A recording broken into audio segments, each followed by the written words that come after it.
आज निमिष को मरे हुए पूरे 3 दिन हो गए थे।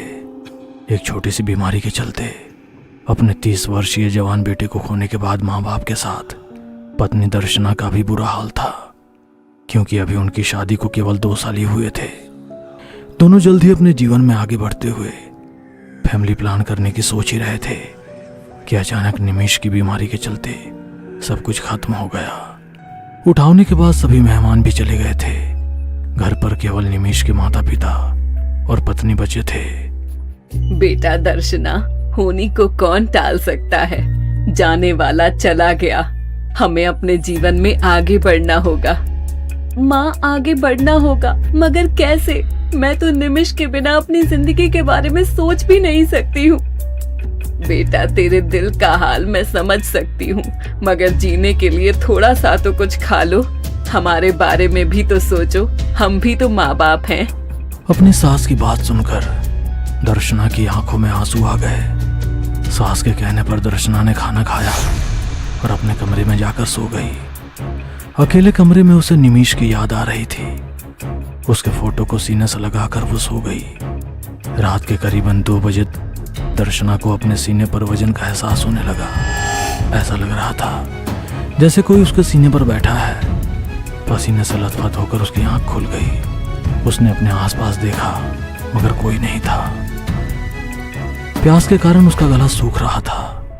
पास रखे जग में देखा तो वो खाली था।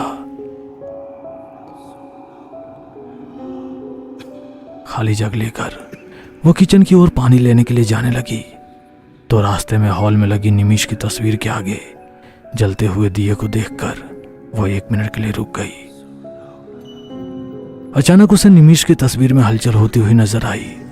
उसने जब दोबारा देखा तो ऐसी कोई हलचल नहीं हो रही थी। उसे लगा उसके मन का वहम होगा। किचन से पानी लेकर दर्शना तुरंत अपने कमरे में आ गई। पानी पीकर जैसे ही वापस वो अपने पलंग पर लेटी थी, उसे ऐसा एहसास हुआ कि उसके बगल में कोई लेटा हुआ है। वो तुरंत खड़े होकर जोर से बोली, कौन है यहाँ पर?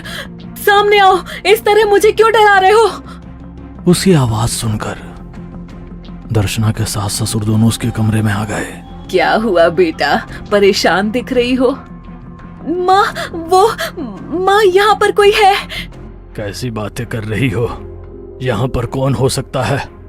कहते हुए उन्होंने पूरे कमरे की लाइट्स चालू कर दी, मगर पूरे कमरे में कोई भी नहीं था। देखो बेटा, यहाँ पर कोई नहीं है। तुम्हारे मन का भ्रम होगा। सो जाओ।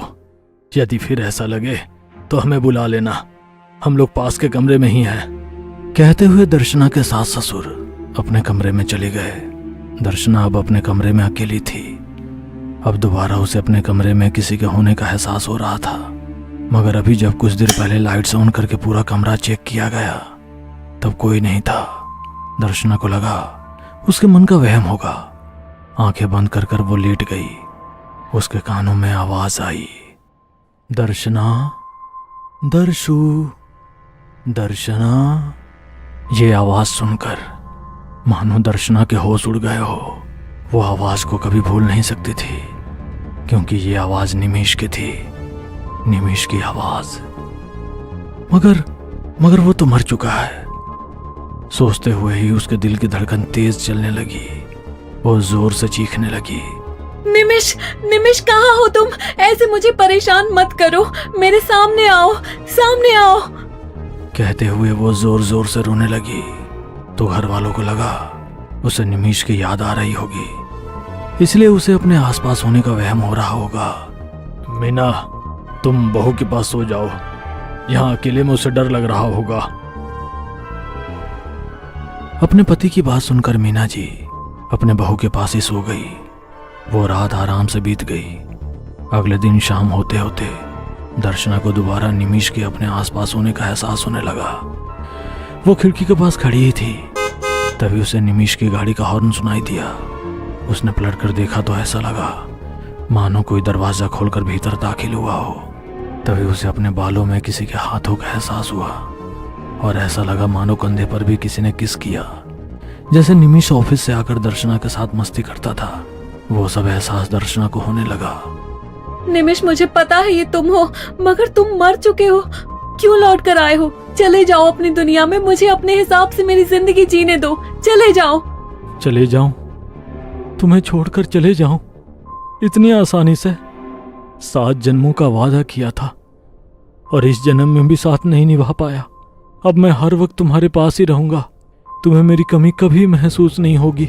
निमेश की आवाज सुनकर दर्शना जोरों से चिल्लाने लगी।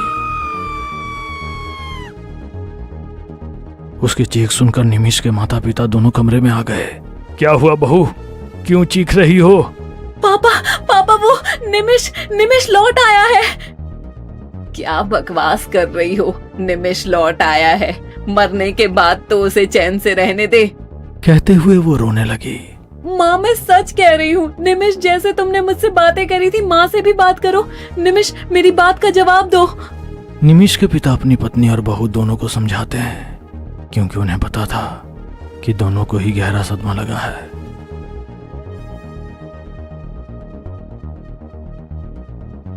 वे दोनों को समझाकर सुला देते हैं। देर रात दर्शना को स्वप्न में अपने कमरे में ढेर सारे सांप दिखाई देते हैं। वो सांपों के बीच घिरी हुई थी। कुछ सांप रेंगते हुए उसके शरीर पर चढ़ने लगे और उसे डस रहे थे। उसके शरीर से खून बहने लगा। दर्द के कारण उसकी हालत खराब हो गई। दर्द महसूस होने लगा। दर्द से उसने आंखें खोली तो सुबह के 4 बज रहे थे। तभी उसे अपने कंधे पर किसी के हाथ का एहसास हुआ। कमरे में अंधेरा होने के कारण उसे कुछ समझ नहीं आया, मगर इतना तो दिख रहा था कि वहां कोई खड़ा है। उसकी सिसकियों की आवाज साफ सुनाई दे रही थी। दर्शना ने हिम्मत जुटाकर जैसे हो साई के कंधे पर हाथ रखा। वहां पर निमेश था। उसका भयानक चेहरा देख दर्शना की चीख निकल गई। उसकी चीख सुनकर निमेश के माता पिता दोनों उठ गए। क्या हुआ? क्यों चीखी तुम? माँ, यहाँ पर निमेश है। फिर वही सारी बातें। तुम मान क्यों नहीं लेती कि निमेश अब इस दुनिया में नहीं है? मेरा यकीन करो, वो अभी यही था। उसका वो भयानक चेहरा, वो चेहरा अब मैं कभी नहीं भूल सकती हूँ। मेरा यकीन करो, वो अभी भी यहीं पर बैठा हुआ था। कहते हुए उसने दीवार की ओर इशारा किया। वहां पर अभी भी निमेश खड़ा मुस्कुरा रहा था। देखिए देखिए, वो रहा वहाँ पर। उसने निमेश की ओर इशारा कर कर कहा तो माँ और पिताजी दोनों उस ओर देखने लगे, मगर वहां पर उन्हें कोई भी नजर नहीं आया। कोई भी तो नहीं है वहां, यह तुम्हारा भ्रम होगा। निमेश का साया दर्शना के अलावा किसी को भी नजर नहीं आ रहा था। अब वो दर्शना के आसपास घूमने लगा। जैसे धीमा जहर देकर तुमने मुझे मारा था, वैसे ही मैं तुम्हें अब तड़पा तड़पा कर मारूंगा। किसी को कानों कान भनक भी नहीं होगी। मुझे माफ कर दो, मुझसे बहुत बड़ी गलती हो गई। मैं लालच में अंधी हो गई थी। निमेश, मुझे माफ कर दो। मैं कबूल करती हूँ कि मैंने तुम्हें मारा है। कहते हुए दर्शना रोने लगी और निमेश के माता पिता गुस्से में दर्शना की ओर देखने लगे। ये क्या कह रही हो तुम? तुमने निमेश को मारा? उनकी बात सुनकर दर्शना रोने लगी और रोते हुए बोली, मुझे माफ कर दो आप लोग। मैं सच में लालच में अंधी हो गई थी। एक बार अलमारी साफ करते वक्त मुझे निमेश के इंश्योरेंस के पेपर मिल गए। तब मुझे पता चला कि उसने अपना पूरा 1 करोड़ का बीमा कराया हुआ था। 1 करोड़ जैसी बड़ी रकम मेरे लिए किसी सपने की तरह थी।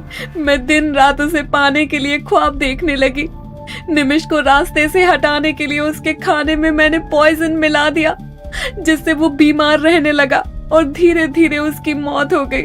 और किसी को मुझ पर शक भी नहीं हुआ, मगर शायद निमेश को समझ में आ गया था कि उसकी मौत कैसे हुई है। अब वो अपना बदला लेने आया है। वो मुझे मार देगा। प्लीज आप लोग मुझे बचा लीजिए। कहते हुए वो जोर जोर से रोने लगी। मैंने तुझे अपनी बेटी से बढ़कर प्यार किया है और तूने पैसे के लालच में तूने मेरे बेटे को मार दिया और अब उसकी आत्मा भटक रही है।